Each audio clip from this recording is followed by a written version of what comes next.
അടുത്തത് non renewable resources. Non renewable resources are those which have a limited stock. വളരെ limited അളവിൽ മാത്രം നമ്മുടെ നേച്ചറിൽ കാണപ്പെടുന്നതിനെയാണ് നോൺ റിന്യൂവബിൾ റിസോഴ്സസ് എന്ന് പറയുന്നത്. Once the stocks are exhausted it may take thousands of years to be renewed or റെപ്ലനിഷ്ഡ്.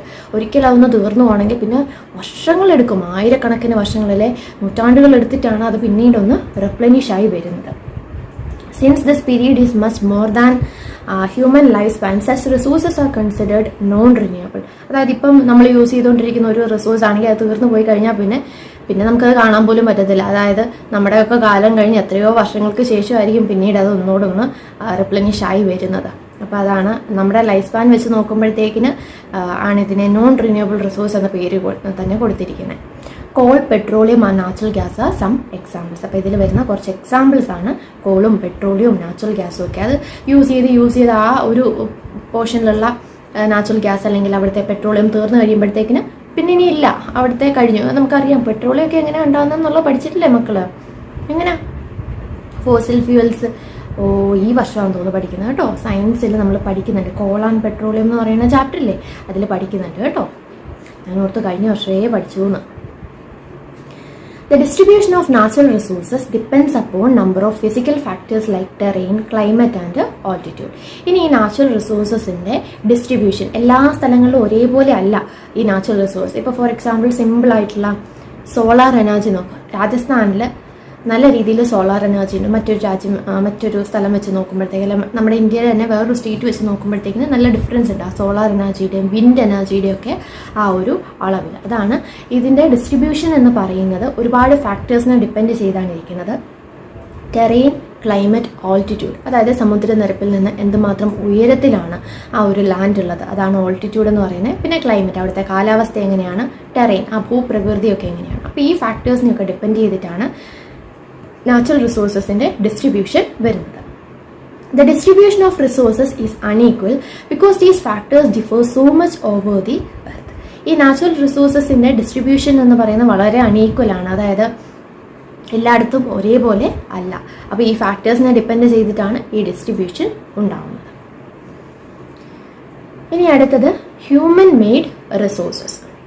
Sometimes natural substances become resources only when their original form has been changed. Natural substance ഒരു റിസോഴ്സായി മാറണമെങ്കിൽ അതിൻ്റെ അതേപോലെ ഇരിക്കുന്ന ആ ഒരു രീതിയെ മാറ്റി വേറൊരു രീതിയിലേക്ക് ആക്കണം, അല്ലെങ്കിൽ വേറൊരു വസ്തുവായിട്ട് മാറ്റണം.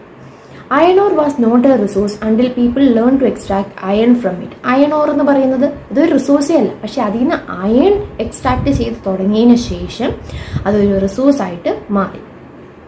People use natural resources to make buildings, bridges, roads, machinery and vehicles which are known as human made resources. അപ്പോൾ അതായത് മനുഷ്യൻ നിർമ്മിക്കുന്ന ഏതൊരു വസ്തുവിനെ നമുക്ക് ഹ്യൂമൻ മെയ്ഡ് റിസോഴ്സസ് എന്ന് പറയാം.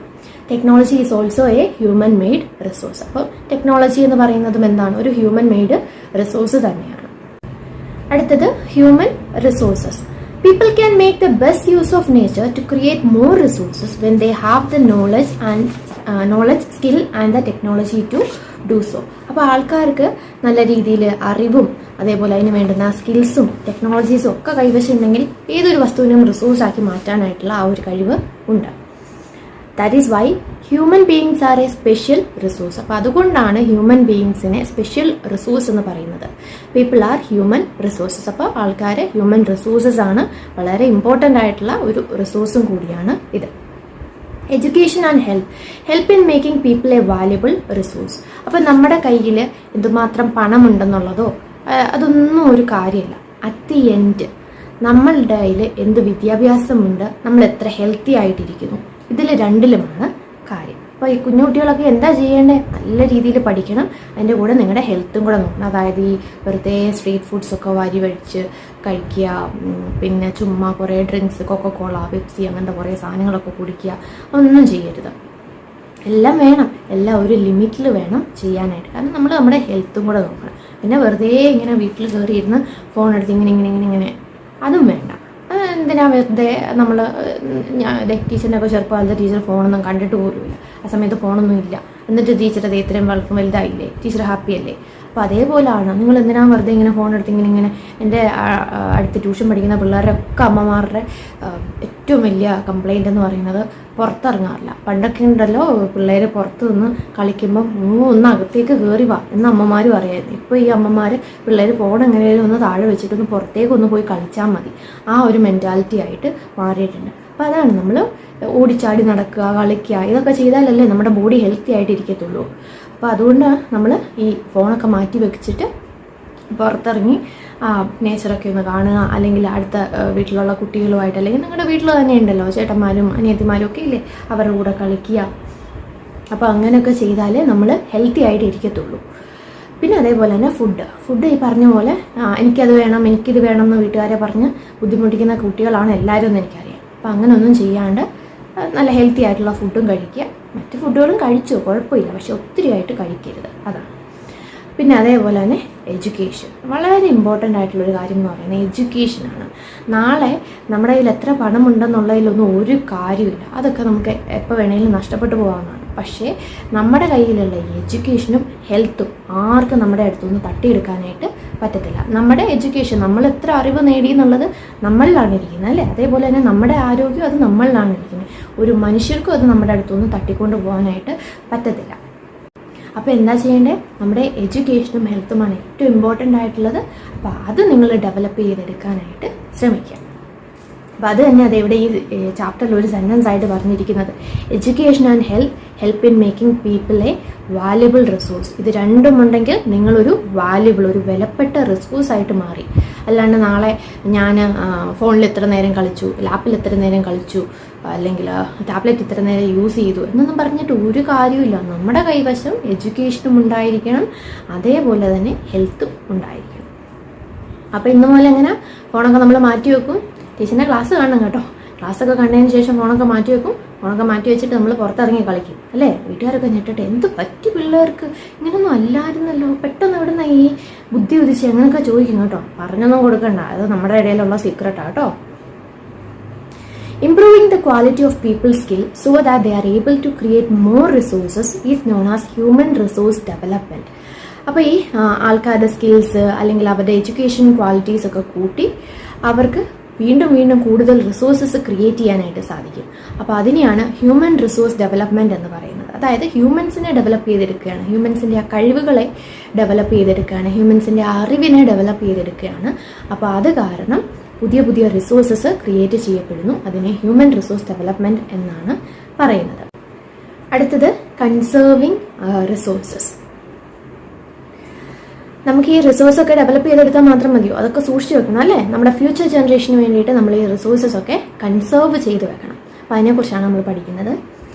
ആ ഫസ്റ്റ് 3 പാരഗ്രാഫ് എന്ന് പറയുന്നത് വീണ്ടും സ്റ്റോറിയാണ്, വായിച്ച് നോക്കിയാൽ മതി കേട്ടോ. Using resources carefully and giving them time to get renewed is called resource conservation. അപ്പോൾ ഈ റിസോഴ്സസ് ഒക്കെ വളരെ സൂക്ഷ്മതയോട് കൂടിയിട്ട് ഉപയോഗിക്കുക, എന്നിട്ട് അത് റിപ്ലനിഷ് ആയി വരാൻ വേണ്ടിയിട്ട് അതിന് ടൈം കൊടുക്കുക, അതിനെയാണ് റിസോഴ്സ് കൺസർവേഷൻ എന്ന് പറയുന്നത്. Balancing the need to use resources and also conserve them for the future is called sustainable development. നമ്മൾ അതിനെ ഒരു ബാലൻസിൽ യൂസ് ചെയ്തിട്ട് ഫ്യൂച്ചർ ജനറേഷന് വേണ്ടിയിട്ട് കൺസേർവ് ചെയ്ത് വെക്കുന്നതിനെയാണ് സസ്റ്റൈനബിൾ ഡെവലപ്മെൻറ്റ് എന്ന് പറയുന്നത്. അത് തന്നെ ഇവിടെ ഗ്ലോസറിയിലും കൊടുത്തിട്ടുണ്ട് കേട്ടോ.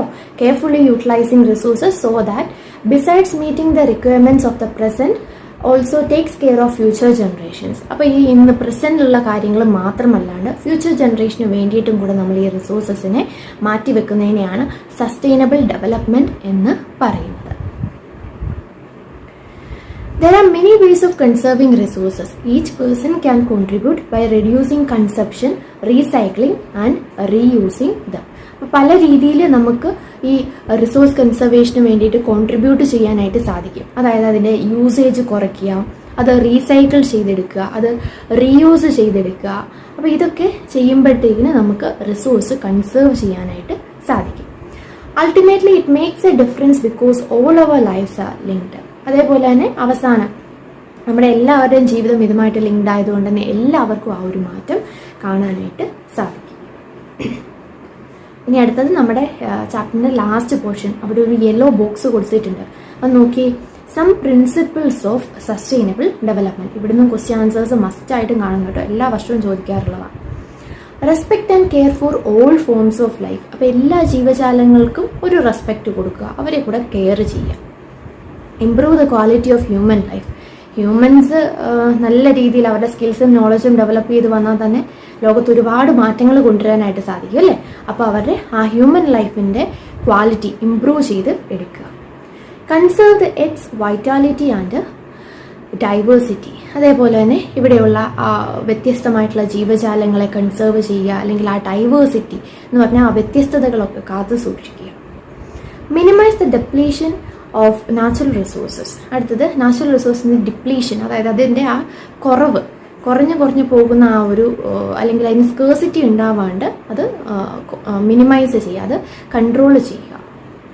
Change personal attitude and practices towards the environment. വെറുതെ ഈ കാടൊക്കെ വെട്ടി നശിപ്പിക്കുക, അല്ലെങ്കിൽ ഇലക്ട്രിസിറ്റി ഒക്കെ ഓവറായിട്ട് യൂസ് ചെയ്യുക. അപ്പം അങ്ങനത്തെ കാര്യങ്ങളൊക്കെ നമ്മുടെ ആറ്റിറ്റ്യൂഡ് തന്നെ നമ്മൾ മാറ്റിയെടുക്കണം. Enable communities to care for their own environment. അതേപോലെ തന്നെ കമ്മ്യൂണിറ്റീസൊക്കെ ഡെവലപ്പ്, ഇപ്പോൾ ഓരോ സ്ഥലത്ത് ഹൗസിങ് കോളനീസൊക്കെ എൻവയോൺമെൻറ്റലിലേക്ക് ആകുമ്പോഴത്തേക്കിന് ചെടി നടുക, അങ്ങനത്തെ കുറേ ആക്ടിവിറ്റീസൊക്കെ ചെയ്യാറുണ്ട്. അപ്പോൾ അങ്ങനെ ഓരോ കമ്മ്യൂണിറ്റീസും അവരുടെ എൻവയോൺമെൻറ്റിനെ ടേക്ക് കെയർ ചെയ്യാൻ വേണ്ടിയിട്ട് ഇങ്ങനെ ഓരോരോ പദ്ധതികളൊക്കെ ആയിട്ട് മുന്നോട്ട് വരിക. ഇനി അതിൻ്റെ ഇപ്പുറത്ത് the future of our planet and its people is linked with our ability to maintain and preserve the life support system that nature provides. അപ്പോൾ നമ്മുടെ പ്ലാനറ്റിൻ്റെ ഫ്യൂച്ചർ എന്ന് പറഞ്ഞാൽ ആളുകളുടെ ആ ഒരു കഴിവാണ്. എങ്ങനെയൊക്കെ അവരിതിനെ യൂട്ടിലൈസ് ചെയ്യുന്നു, അല്ലെങ്കിൽ എന്തുമാത്രം അവർ കൺസേർവ് ചെയ്യുന്നുണ്ട് എന്നതിനെയൊക്കെ ഡിപ്പെൻഡ് ചെയ്തിട്ടാണ് വരുന്നത്.